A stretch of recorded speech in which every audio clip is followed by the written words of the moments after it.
Alright guys, this is going to be my abs workout, during the week workout. And let's see if I can get this in the camera here. I don't have a tripod out here.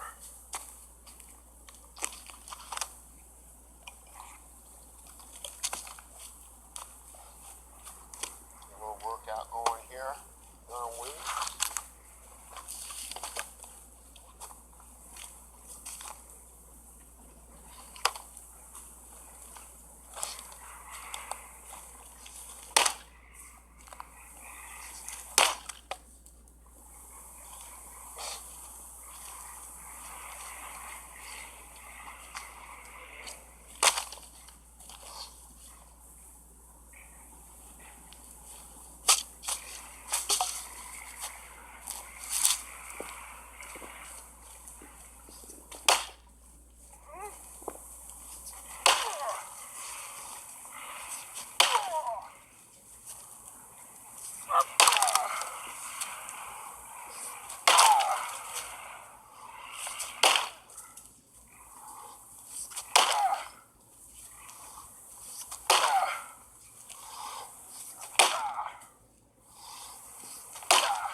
Hey you all, welcome back to the channel. And today I want to talk to you all about purpose. Purpose in your job and work, your careers, the concepts and ideas that we hand over to ideas of these jobs and careers be a part of who we are. And how to view that going forward into a world that's going to be automated away and a lot of robotics technology, and understanding where purpose fits into this, and maybe some of the misconceptions where we put purpose, right? And we also want to talk about why the freedom dividend is capitalism, right? I think this is very important because I think there's still not quite a bit of putting this together and clarifying exactly what this is, right? So, I remember having conversations with my grandparents and family members about a time when, basically, like how we get to see in this video. This is a video of me out on my ranch chopping wood. And, I'm out there chopping wood. It's mostly for exercise, at this point in time. But there was a time when this was a necessity, necessary for survival, right? Because, you needed it for your heating sources. You needed it to stay warm, to survive winter. And you needed it for heating, for cooking, and, wood burning stoves and the like. And, this was the life of my grandparents, right? And so technology now has it to where we can, we don't have to do that job anymore. We can go out and we can just go to the central air unit and hit on, and we might not even have to walk to the central air unit. Google has, Alexa and voice activated temperature control. So I imagine you can just sit, in the house and just, turn it on by voice command. And I say all that to say that there was a purpose, there was a time where people and their families, keeping that house warm and keeping food on the table in order, using that heating source, that necessary heating source for survival, that energy source, was a daily task and job. Chopping wood's not easy. It is a job. It is a task, right? But the people who would do that, you go back generations ago, you even go back hundreds of years ago, thousands of years ago, where you had to actually physically go out and do this job.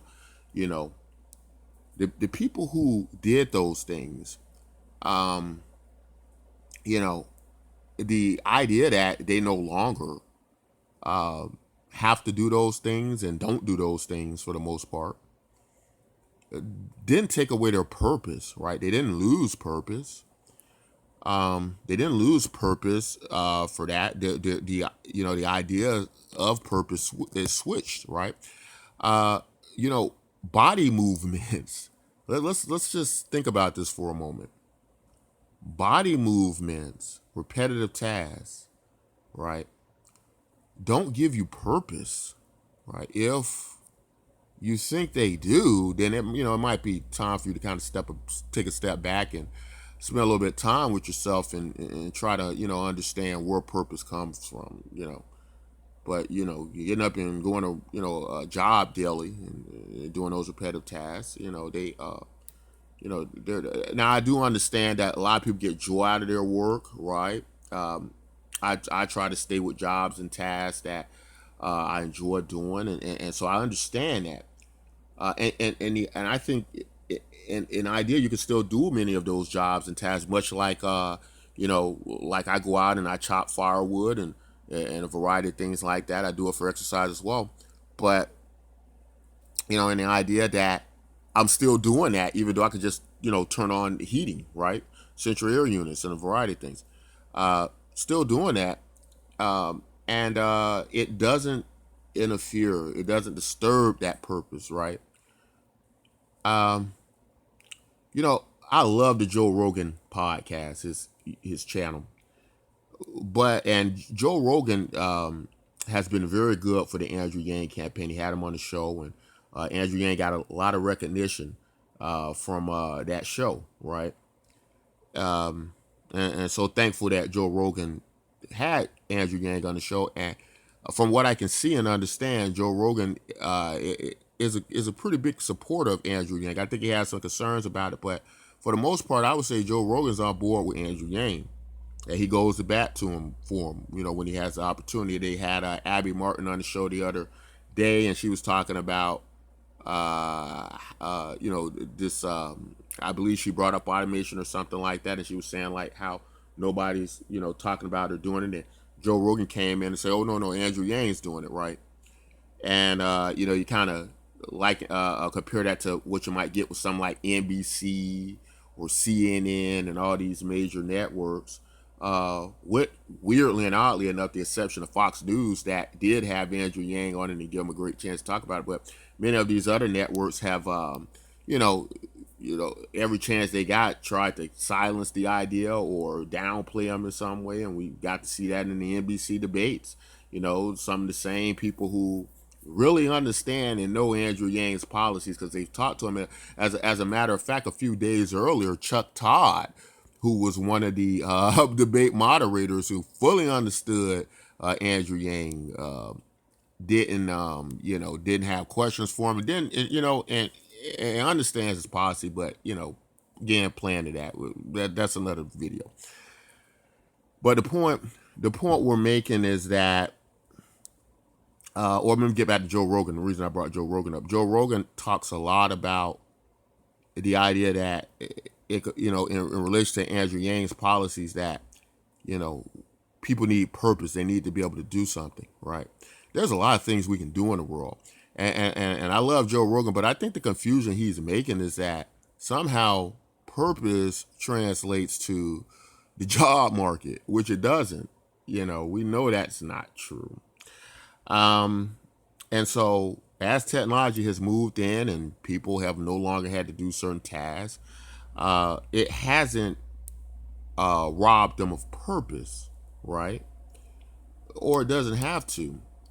Um, and again, I think that we really need to broader explore what purpose is. I think that might be a type of misunderstanding of purpose, right? Now, it's true we can make our own purposes and choose our own purposes, but just like in the way, we can create that with our minds and make our own purpose and choose our own purposes. It also then would translate, we can make up more purposes, right? This is not at the necessity level, in that way. So purpose is not related to tasks you go out and do every day, right? Purpose is, for me, is what affects the well-being of society overall, right?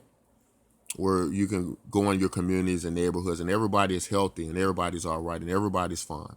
To me, that's more important than people going out and doing repetitive tasks every day, right? And the freedom dividend helps us to do that. And so, we talk about the fourth industrial revolution.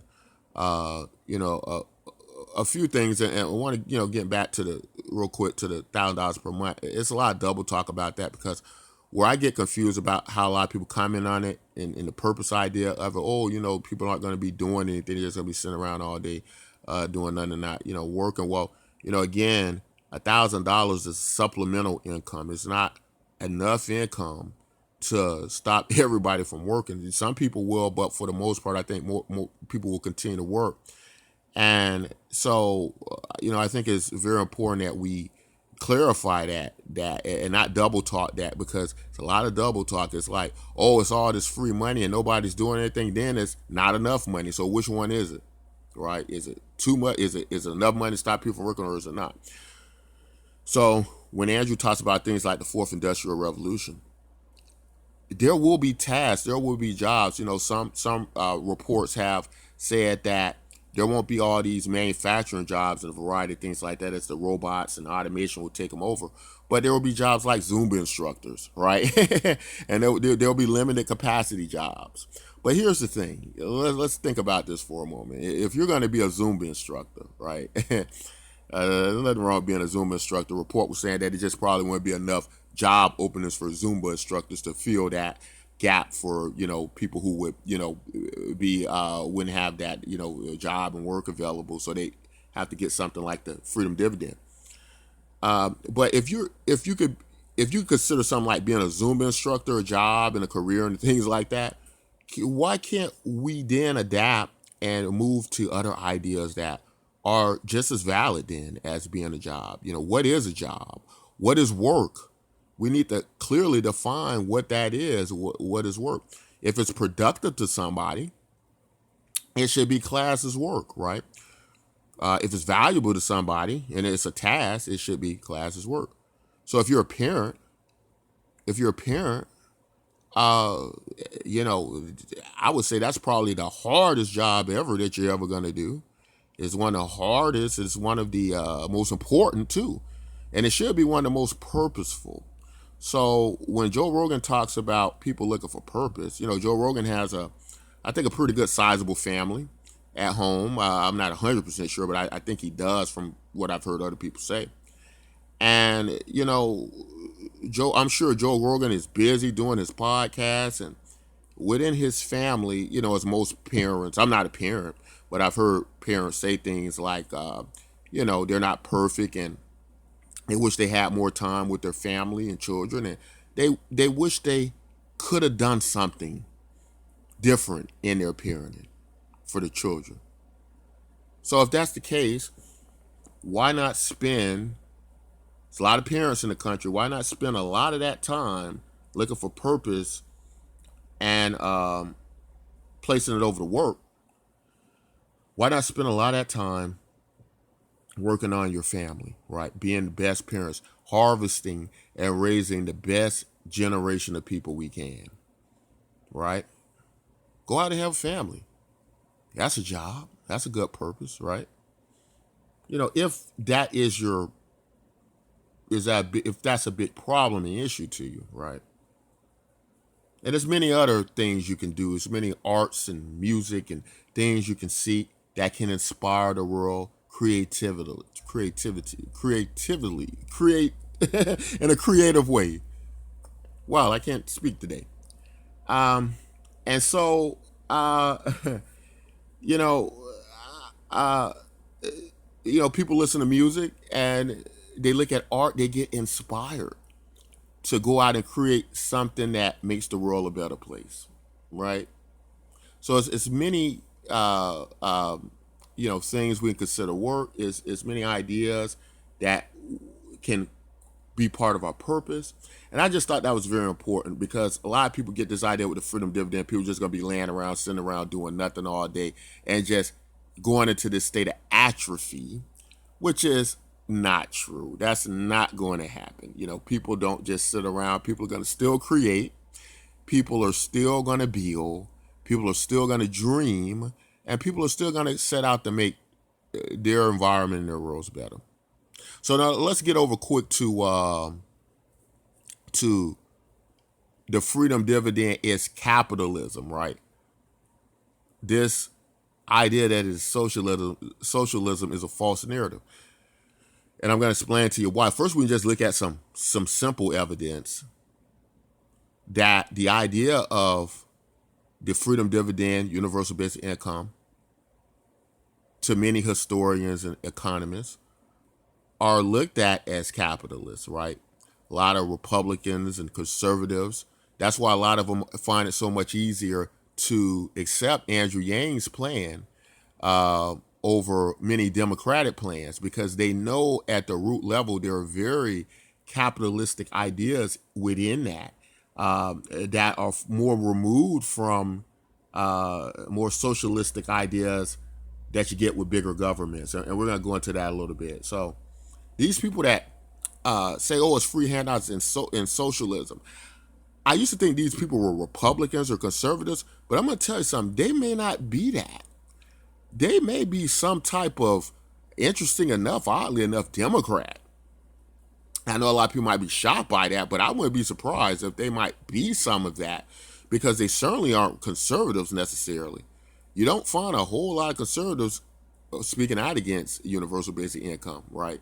In the beginning, some of them tried to, but then some of their biggest leaders and their biggest proponents, people like Ben Shapiro, on the Tucker Carlson show, he talked with Andrew Yang. Fox News has had him on there a lot.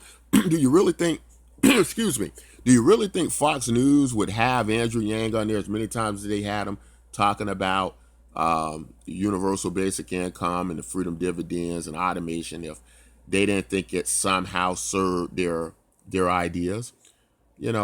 It's a principle that is very capitalistic, right? It's linked in capitalism. We're going to go into that a little bit and clear up some of the misconceptions. Andrew Yang explains it as capitalism that doesn't start at zero, right?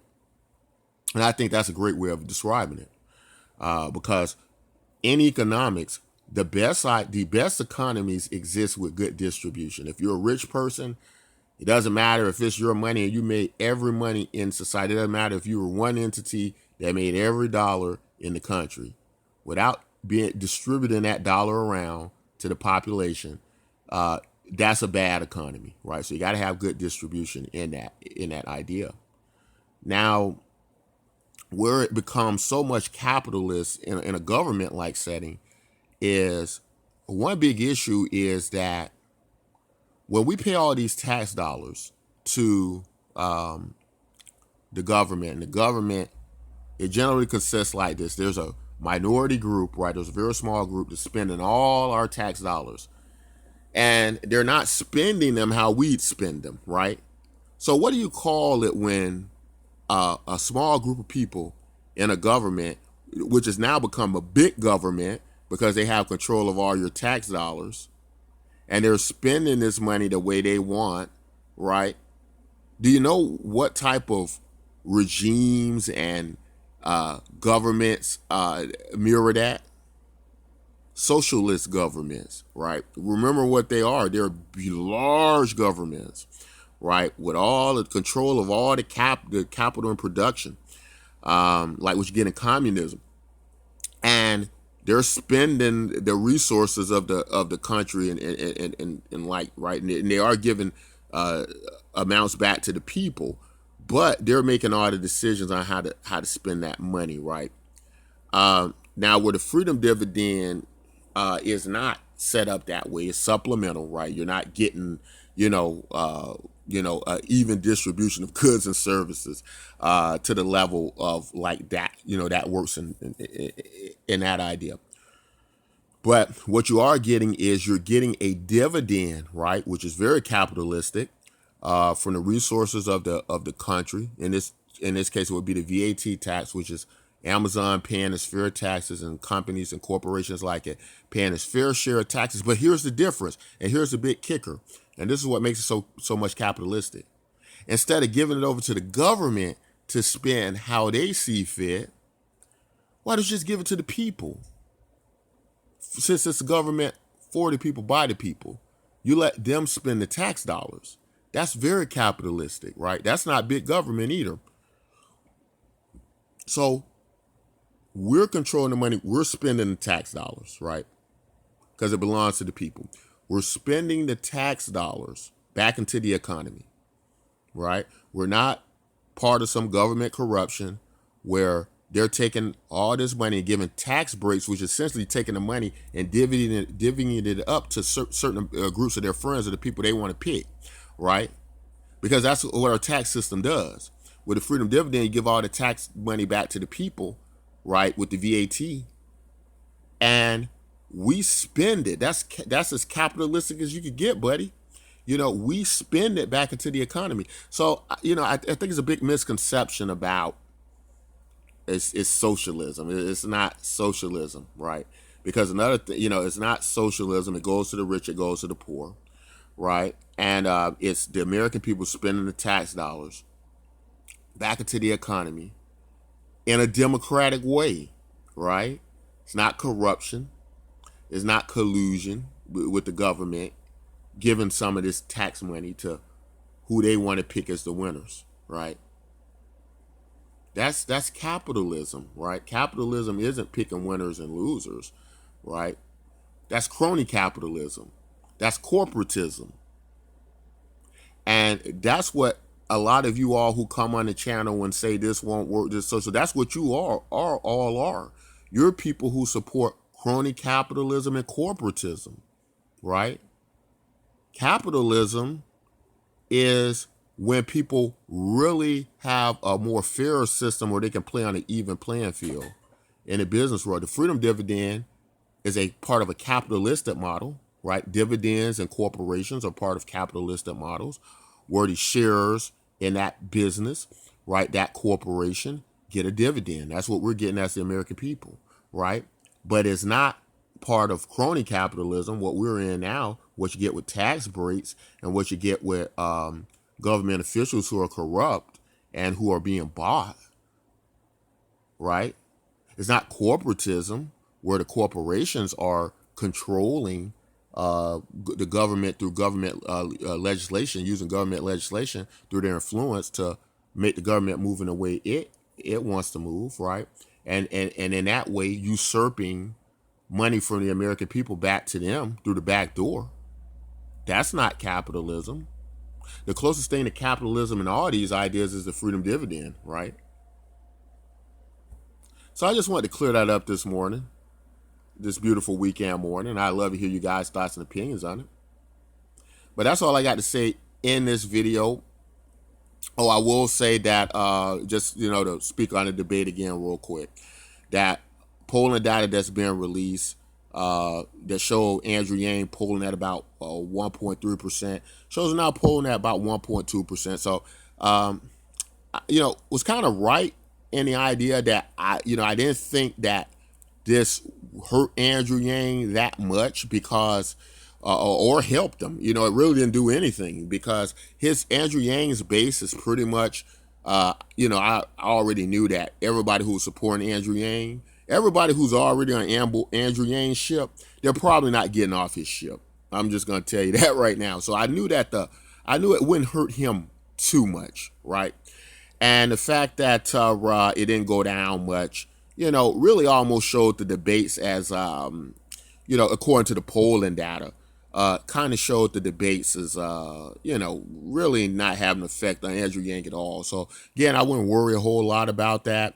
Now, it did raise his Twitter followers a lot, and that is great. So here's the next part I want to say, and that is polling data, good debates, good points being made, and one-liners being delivered that get people all excited about these debates. That doesn't mean zilch or nada when it comes to actually getting out there to vote, hit the voting booth, right? So here's my theory about the whole thing. When it comes to voter turnout, Andrew Yang is going to have really good voter turnout, right? People are going to actually get up and go to the voting booth for Andrew Yang. And I think a lot of the candidates who are polling good now, that is one thing to be polling good, but it's another thing to have voter turnout. And a lot of these people, I don't think they're going to have, these candidates going to actually have the voter turnout like Andrew Yang is going to have. And so I think that's also important to consider. Also, real quick, BitcoinNYK.com, our own universal basic income program that uses blockchain technology, cryptocurrencies like Bitcoin, Litecoin, Ethereum. This is real money that can be traded for currencies of your choice. It's a free program. Everybody watching the channel can join now and get this free cryptocurrency money. It's especially great for people outside of America who are involved with who are champion people like Andrew Yang to finally make the United States of America a beacon of hope for many other countries, because if we get the dividend working well, the freedom dividend, universal basic income working well in the United States, I believe it will be a model for people around the world, and their countries may follow suit.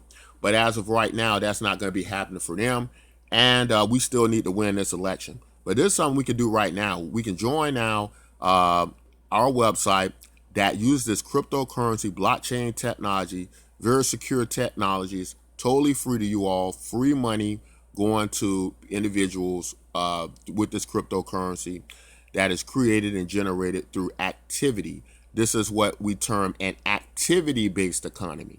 It's based on your attention, right? Activity and attention. So attention is the right word. Attention-based economy, right? So paying attention to things, watching videos, going on our websites, doing a variety of things generates this cryptocurrency that you can move around the world, and it definitely will help a lot of people to supplement their income, help people in developing nations to pay for grocery bills and a variety of things like that. So it's a very ambitious project, one we're very proud of, happy about, and we think it works well with the direction of the Andrew Yang campaign. So we'd love for you all to join today. It's open for everybody. Start getting cryptocurrencies free today just by joining. So do it right now. But that's all I got to say in this video. If you like content like this, don't forget to like, subscribe, and until next time, take care.